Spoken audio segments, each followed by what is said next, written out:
Have you come across the spell scams that you will see in the comments field on YouTube videos, in Facebook and other social media, where somebody writes a comment about how they got their ex back, or they won the lotto, or something happened, and all you have to do to have the same amazing thing happen for you is to contact a doctor somebody, so a Dr. Oduku or Dookie or Uji, the name changes, on WhatsApp or an email account.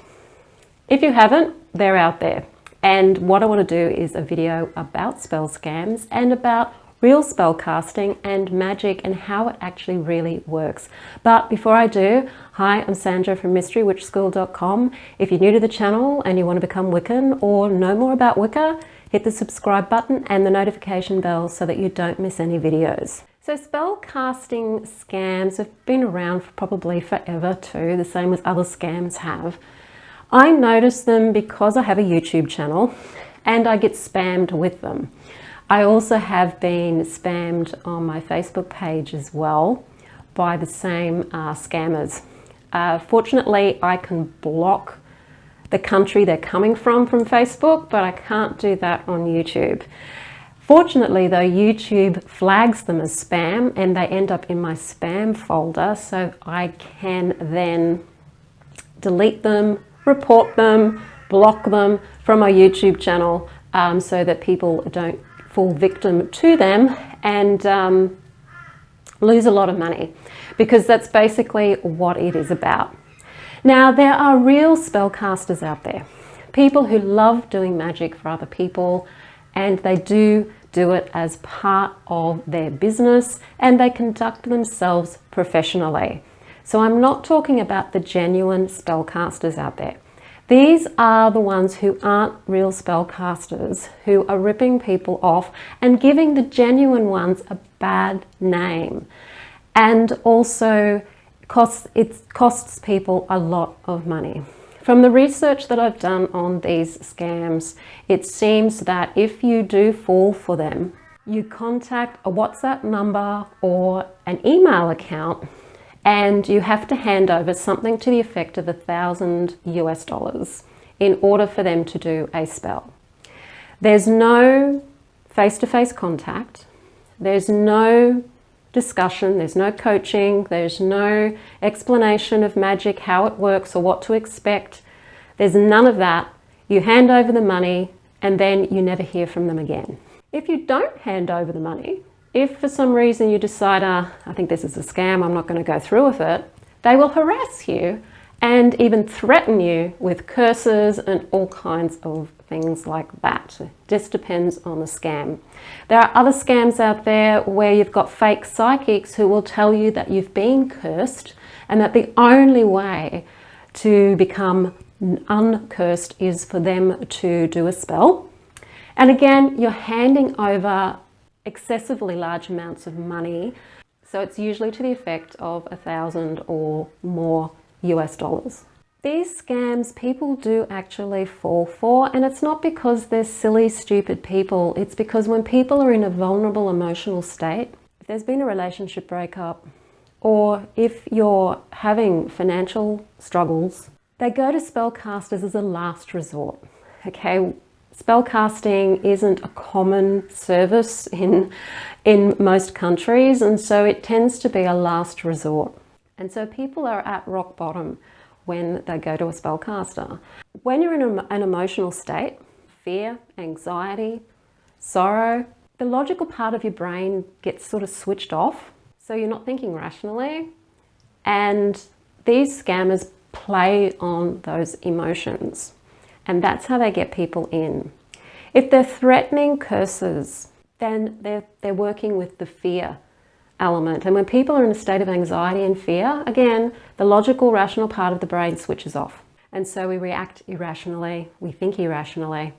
And that's how people get caught up in these scams and lose money doing it.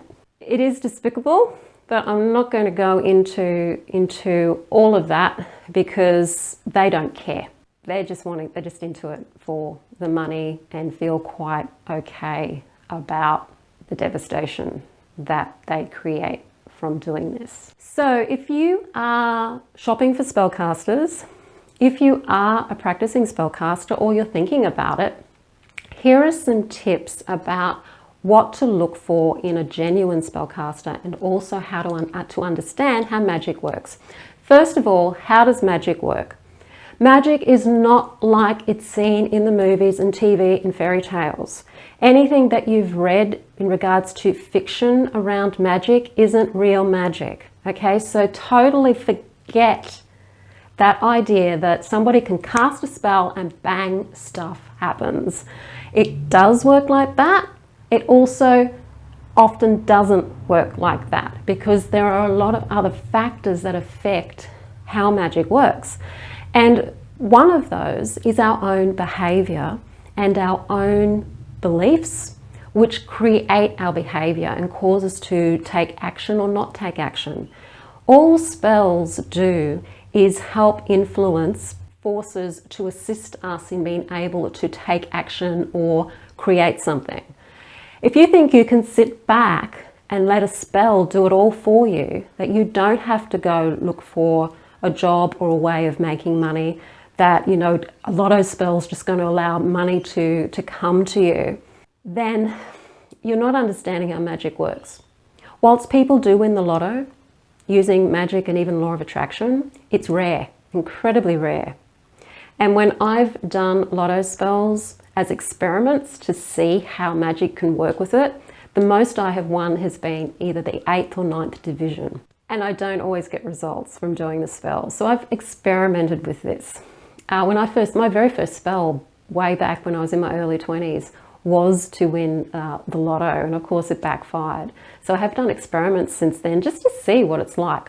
It's not worth doing a spell for the lotto because the probability is against you. You've got other people also putting in energy to win the lotto, and you've got people doing law of attraction to win the lotto, and you've probably got other people out there casting spells to win the lotto. So you've got competition and you've also got probability going against you. So whilst the magic may increase your chances of winning, that's all it's doing. It's not guaranteeing that you will win. And that's the difference between real magic and fake magic. And the same with relationships. If a person has a relationship breakup, there's a lot of factors involved in that. You know, what was going on in the relationship that caused it to break up? And what has been going on in that relationship for some time before it broke up? There's a lot going on with people, and a simple spell isn't usually it isn't necessarily going to be the thing that's going to change it for you or for anybody that you may be casting for. So think about magic, understand how magic works. You need to work with a person who is going to speak to you face to face. So if they're in another location to you, they'll use Zoom, they'll use Skype or whatever app is out there where you can talk to that person face to face. They will discuss the situation with you before money comes into the picture, because they need to get an idea about whether the spell actually does have a chance of working for you, based on your circumstances and based on how much you know about what you've got to do to help the magic work for you. So it's a profession, and the person should conduct themselves in a professional manner, the same as any consultant would conduct themselves. So if you're getting consulting like coaching, counseling, or if you're going to see an accountant or a solicitor, lawyer, or any professional, you're probably going to speak to them first. You're going to have at least a 15-minute conversation with them over the phone or something. You're going to talk to them and get an idea of how you resonate with them, and they also need to get an idea about you and whether they can actually offer you the results that you want. Magic is not 100% guaranteed, and the scammers generally, can't talk today, will tell you that it is 100% guaranteed, and it can't guarantee spell work. I don't do spell work, and the reason I don't do spell work is because my joy is in teaching. That's where I find my joy.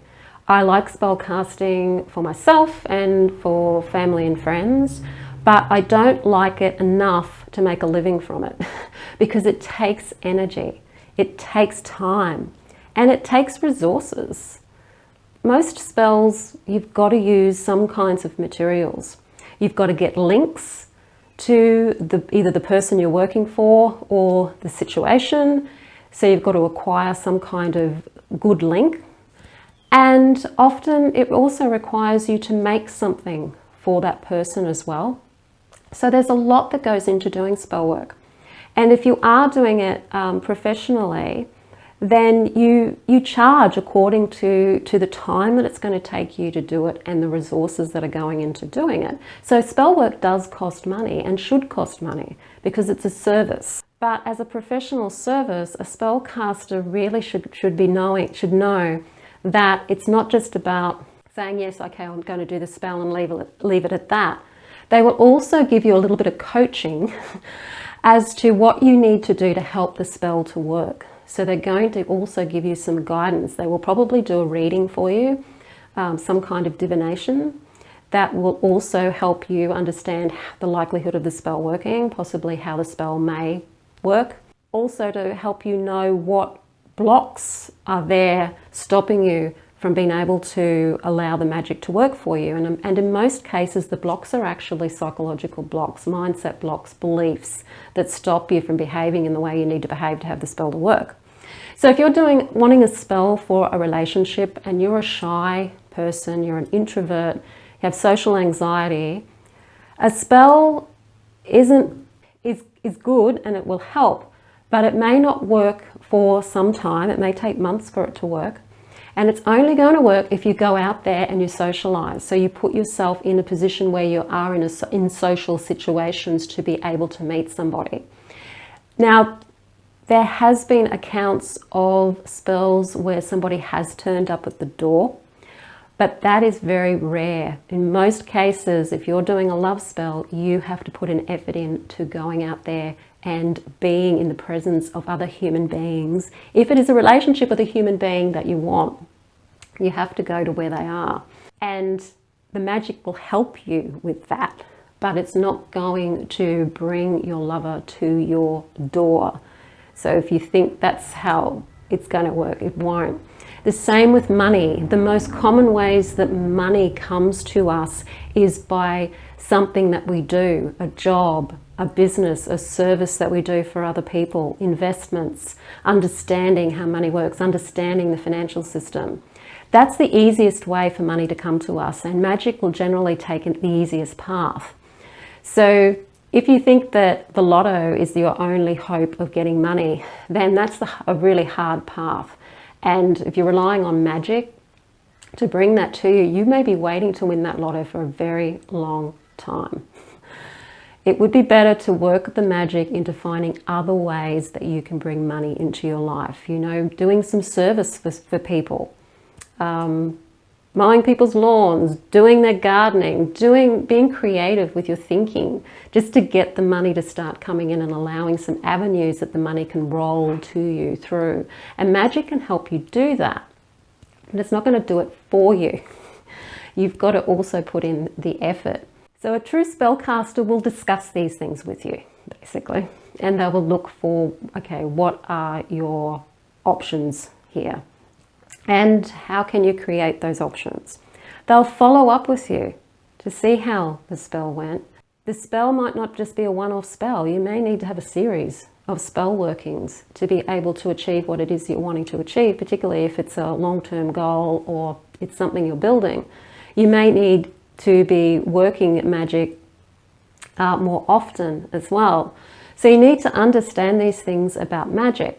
And one of the reasons why I teach is so that you can actually learn to do these spells yourself. And when you're doing these spells yourself, then you're able to take more control over what's going on and learn how to do magic, and you'll learn how it works, and you'll also learn more about yourself and how you're blocking the magic from working as well by learning how to do magic. A spellcaster will conduct themselves professionally. They will speak to you face to face. They will give you an idea of the likelihood of the magic working, given your circumstances, educate you to how magic works, tell you what they'll be doing. They probably will give you things to do yourself, actions you need to take yourself, and they will charge you a reasonable fee depending on their time and effort that they've got to put into doing what it is that they're doing. So you'll need to discuss that with them too. Nobody is going to do a one-off spell without taking any time to talk to you or come up with a plan with you or coach you or anything for $1,000. Okay, it's not going. It shouldn't cost that much for a one-off spell.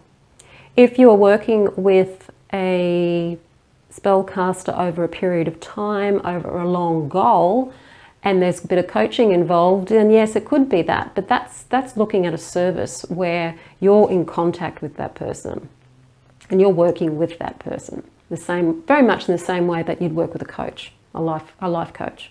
So think of it like that. If you go to a tarot reader, you know that you're going to pay a certain amount of money to have a reading.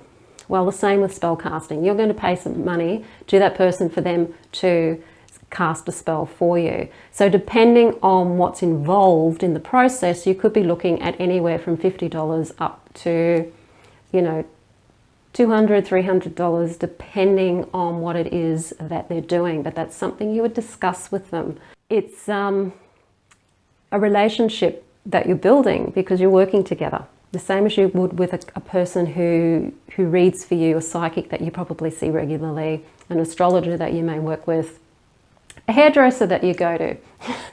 It's all about service and building relationships. So that is what you need to look for in a spellcaster. And if you are spellcasting yourself and you do want to make a living from it, then be a professional, because when you're professional about it, then other people will recommend you to people, and it will also help the cause of witchcraft, so that we're not all seen as being scammers and pretending to practice witchcraft, as some of the laws seem to still be in some parts of Western world even, that we're somehow pretending to practice witchcraft when in fact we are really practicing it. So scammers give everybody a bad rap, a bad reputation. I don't like it. And but there are genuine spellcasters out there. Just look for the professionalism. If you are a spellcaster, of course, you'll be professional, and you'll enjoy your job and do great things for people.